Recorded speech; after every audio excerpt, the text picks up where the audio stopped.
like if you're like Asian, they have this like you can be like the nerdy, hardworking friend. You know, you're never the male lead, the romantic hero or whatever. Thank you for coming and listening to again for our final episode of this season on Untold by Docu. I'm your host, Danny Kim. On our final episode, we have a very special guest hailing all the way from LA, the Woolly Hills. We have Alison Dumbell. She's trying to bridge Korea and LA to bring a lot of talents crossovering, not just to Korea, but back to the US. I know your job is like a literary manager and a talent manager. So to the audience who doesn't know about what that means, like, can you like go over what your day-to-day job is? Yeah, sure. Even within different states in America, the rules about what talent manager and agent can do is different. So an agent can do certain things and a manager can do certain things. So I'm a manager. I really like it because I just find it so satisfying to kind of get somebody who doesn't have a lot of direction or confidence and kind of help them build themselves up along the way. And I don't mind starting to work with, you know, non-union and beginning actors and kind of guide them up to become part of the Actors Union, which is in the US. So yeah, there's so much jargon. Did you always knew you want to become a manager? Like how does one become a manager? I know. Well, I am a writer sort of by passion.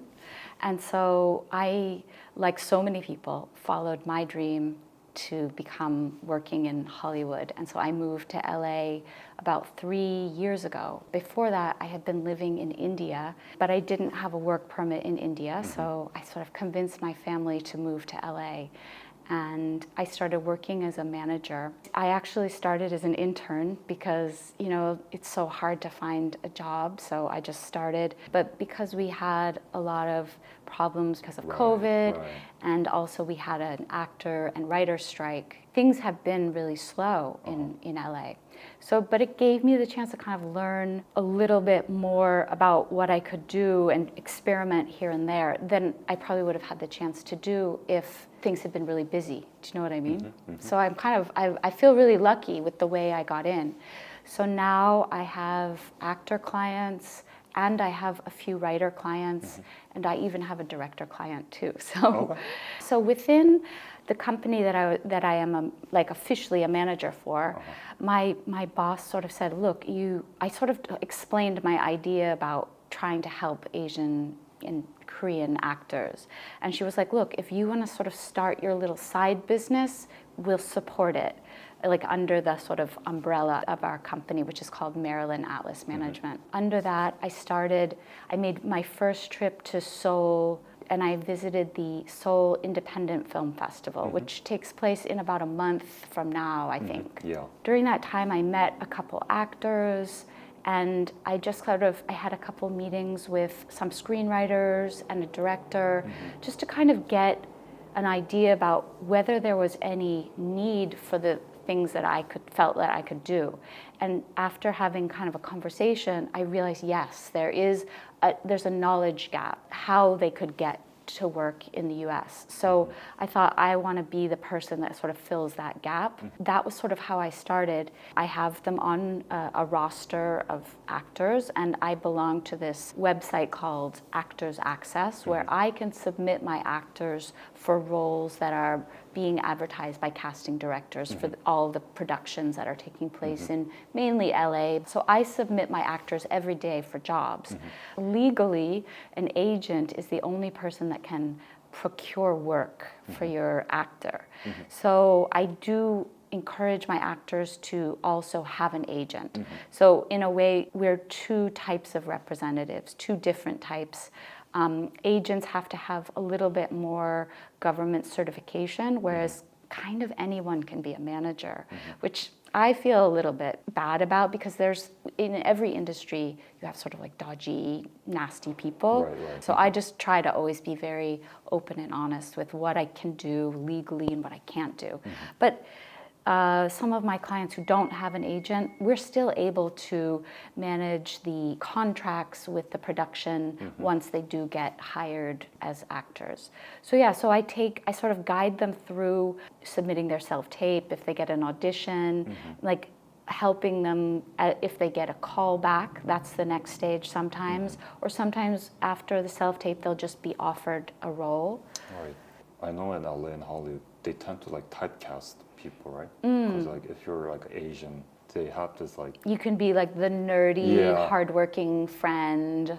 You know, you're never the male lead, the romantic hero or whatever. But when Crazy Rich Asians came out, I think that kind of a little bit opened doors. Yeah, there's to Asian so actors, many instances of stereotypical roles that make me a little bit mad.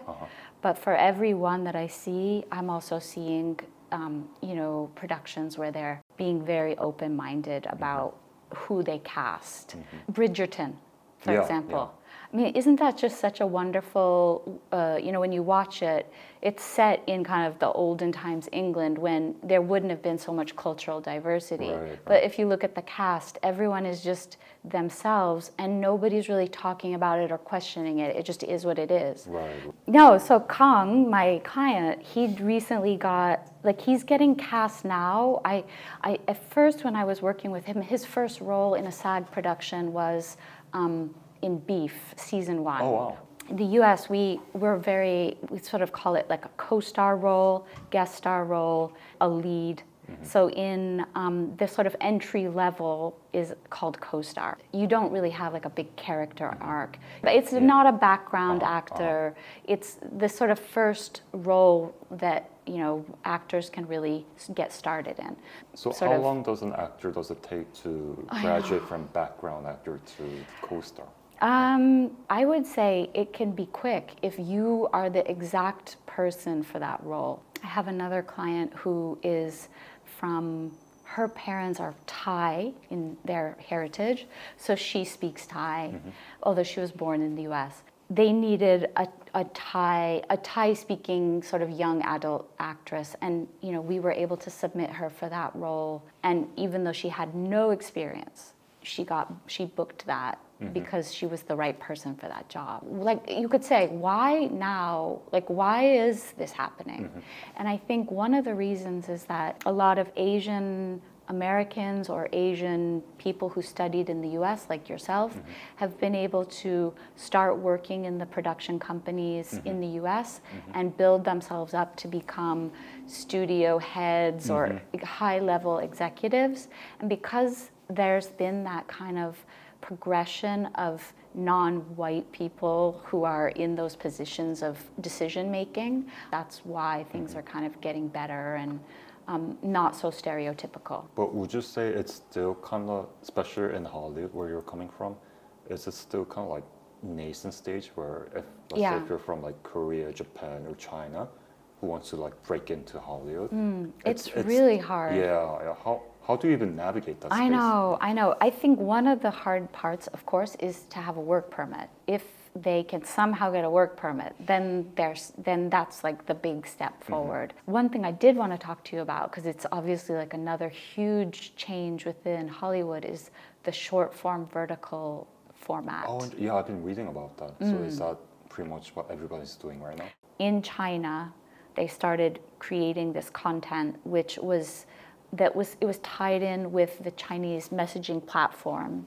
So people could share and watch this very easily. And so it just grew huge.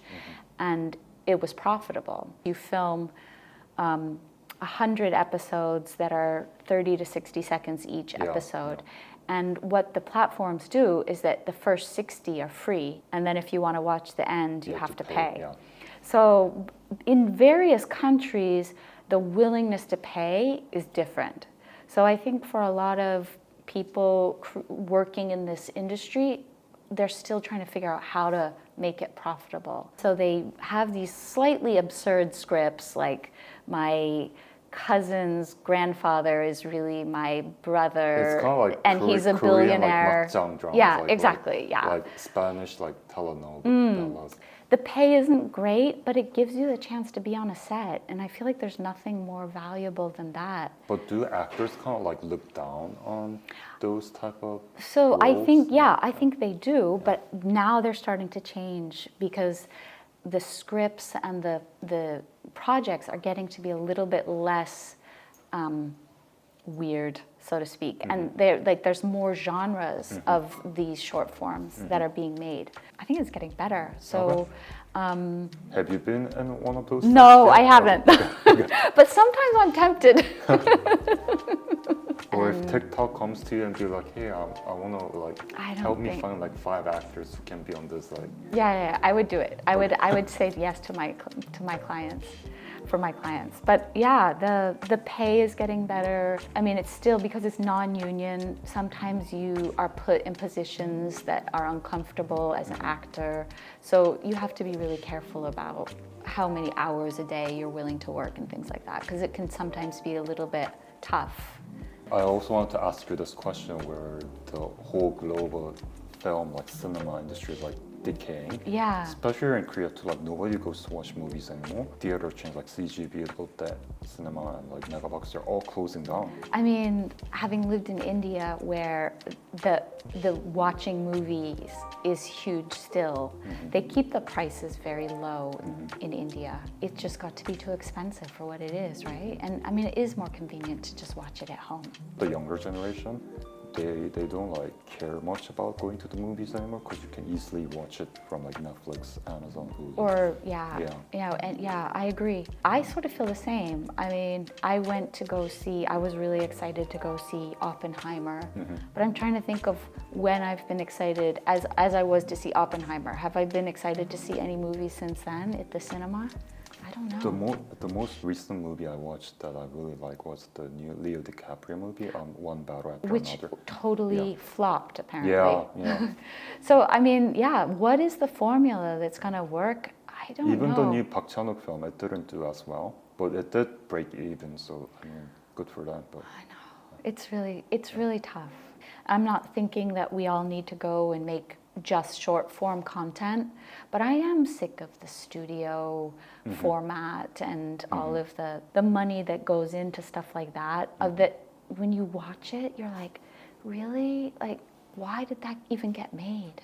So what's your advice to like your clients or any like future aspiring actors or directors, producers, writers, like times of such uncertainty, like even for me, I'm always anxious, like how do I even position myself in this like crazy, like oversaturated market, you know? I always am really happy when I see that my actors have their own website and create their own content and just not be afraid to kind of create your own work when you're not getting that opportunity, you know, from a production. Just keep busy and try to figure out your niche, you know what I mean? So I have one actress who she's French, but she speaks like 3 or 4 other languages. I'm so jealous. But she does comedy, she does dance, and so she's always involved in different, you know, small things that are going on in LA. And I'm just so happy to see her actively kind of trying new things. So I would say it's a burden, right? It would be wonderful if we could all just like go to work every day and not worry about what we're gonna do next. But that this path we chose in this industry, it's not like that, right? Yeah. So yeah, I would say don't rely on other people. Always think about what you can do to sort of give yourself new opportunities. So now that you're here back in Seoul, is this your second time? This is actually my 4th time. 4th time? Wow. I know. I love it. Okay, so what are you looking forward to this trip? I'm always looking forward to meeting new actors, and I was supposed to meet a short form vertical producer. I think we are like rescheduling our meetings, but so yeah, I would love to learn more, keep learning more about what's going on here, and kind of just keep communicating with people about what because we sometimes get into this like, oh, this is all I have, this is like my world. Yeah. And so I'm always kind of like helping them push back and think, oh, you know what, I could do that. Nothing's stopping me. Yeah. So yeah, those kinds of conversations I love having with people. If you were a writer and you had like a screenplay, how do you get people to see it, or, you know, from that literary side? But yeah, I mean, that's important. Like, obviously you probably have to have an English translated copy, right? Yeah, that's right. You probably have learned this too. You have to have a pitch deck, just like a kind of actor portfolio, you know, where you have those elements. It's the same with a writing project. So you have the pilot episode of your script if it's a series, or you have the full feature film script, and then you have a pitch deck. Then you can create something they call like a Bible, which is sort of more bullet points or prose writing, and you're sort of just kind of giving a real summary of the whole project. So you sort of have those three elements, but then you have to have your log line. Yeah, and it's always the hardest. That's right, I know. So when I'm sending, like let's say I have a project for one of my screenwriters, and I want to share it with a production company or a development executive. So I create an email, a very, very short as possible email. So I'll include the log line, I'll include a very little quick blurb about the writer and why they wrote that project. And then if they kind of come back from having looked at the log line, okay, I'll have a look at the pitch deck. And so then you send the pitch deck, and then you send the script. And so it's like this kind of, that's sort of the process for a screenwriter to sell one of their projects to a production company. That would be like how you would go about it. You know, you heard the story about K-pop Demon Hunters. I think they said they took them, was it 7 years? Yeah. You have to be patient, right? Even Squid Game, it took like 10 years or something. I know. What we see at the end is just it has taken somebody so much blood, sweat, and tears to get there. And I mean, you know that as a creator, how hard it is to actually go from the idea to watching it at the cinema, and then when no one comes, it's so sad. It is. At Upstage, is it your final goal to eventually, I know you're mainly working with actors at the moment, but is it your idea to add like Korean screenwriters as well? I would love to. But one thing I found is, like, let's say in the US, once you write your script, you can send it to various ways to get it copyrighted. Then it's really protected, and there's like a culture within the US of feeling safe about sharing that material because you know it's not going to get stolen. Right. But I have heard stories that in Korea there isn't that same safety feeling of No, that's creators. why I'm also right now, my biggest concern is that, okay, I'm developing the Spear project, like I want to like send it to like multiple K-pop agencies. I'm scared that they're just gonna like take my idea and just run with it. And that's what I heard happened. The government needs, you know, the government does need to put some laws in place here to help protect IP and intellectual property, copyright things and whatnot. So yeah, there is like kind of a little bit of a ways to go in that way in the culture here, which is surprising because the government puts so much, they give so much out to the world. They promote Korean content and Korean culture so well globally. So yeah, they need to kind of put some more protections in place to help the next generation come through, because it's really creates this atmosphere of distrust, right? It would be nice to see a little bit more of that come into the culture of the entertainment industry. I totally agree, 100%, yeah. So it's almost 2026. What are you looking forward to the new year? I'd like to be able to, a little bit like you, wanting to be able to kind of balance your time more freely with where you're based at any one moment. So yeah, it's my goal also to become sort of like a digital nomad, right? 2026, it would be my goal to have more like freedom to work more remotely if possible. Well, I look forward to having you more in Seoul next year as well. Good. Maybe we'll go to Busan together next year too. I would like that. I would like that. All right, so that's all for today's show. Thank you for staying tuned. If you like our show, please subscribe and like our content, and we hope to bring you more fresh perspectives in the new year. So Happy New Year, and thank you so much for coming. No, thank you. All right. Thank you. Bye.